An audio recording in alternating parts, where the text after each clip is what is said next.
Morning बच्चों, welcome to Lal Bagh girls inter college YouTube channel. बेटा मैं मिसेस पूजा सिंह आप लोगों को आपके चौथा चैप्टर जो था अतिलोभ न कर्तव्य का आगे का पार्ट बताने जा रही हूँ। इस स्टोरी में मैंने आप लोगों को बताया था कि वो राजा जो थे साधु से वरदान मांगते हैं, तो वो ये देखना चाहते हैं कि क्या मुझे यह वरदान पूर्णतः प्राप्त हुआ है या नहीं। मुनिवर लब्ध्वा गृहं प्रविष्ट मायादास तत्र स्थितानि स्थूल स्पृशत। मुनि द्वारा प्राप्त किए गए वरदान को वह सार्थक सिद्ध मान करके स्पृष्टो तेन स्पृष्टता वस्तूनि सदा एव सौवर्ण जाता देखता है कि क्या मेरे छूने से कोई वस्तु स्वर्ण की होती है या नहीं। यह सोच करके तस्य महिता पिपासा जाता, उसको ये बहुत तेज प्यास लगी थी, इस कारण उसने जल मंगाया। स जलम पिबातु उद्धात भवत।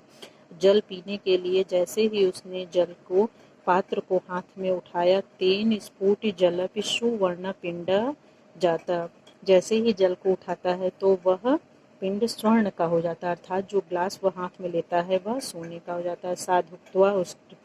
साधुत्वा न मृषा भवति, अर्थात उसे यह समझ में आ जाता है कि साधु द्वारा दिया गया वचन झूठा नहीं है।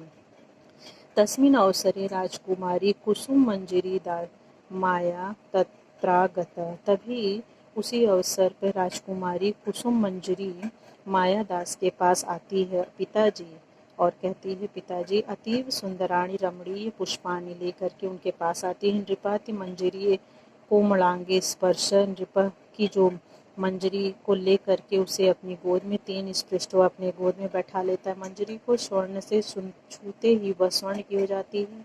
तद दृष्टवा कुमारी दुखिता अभवत, तब वह बहुत दुखी हो जाता है।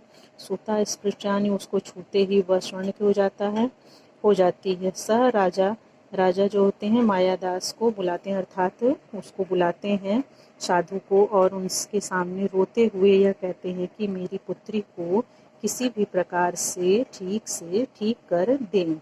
तब राजा को वह समझाते हुए कहते हैं कि मुनि कहते हैं कि हे राजा, अत्यंत लोभ करना कहीं से भी श्रेष्ठ नहीं है। आप राजा हैं, इसलिए आपका यह कार्य नहीं है। यदि आप मुझे अवसर दें तो मैं उसे पुनः ठीक कर दूं। अति लोभ न कर्तव्य सह तुम दुख कारण, अति लोभ आपका कारण नहीं, यह दुख का कारण होता है। महर्षि द्वारा समझाने पर राजा को समझ में आता है और वह उनसे माफ़ी मांग करके अपनी पुत्री को वापस प्राप्त कर लेते हैं। थैंक यू बच्चों।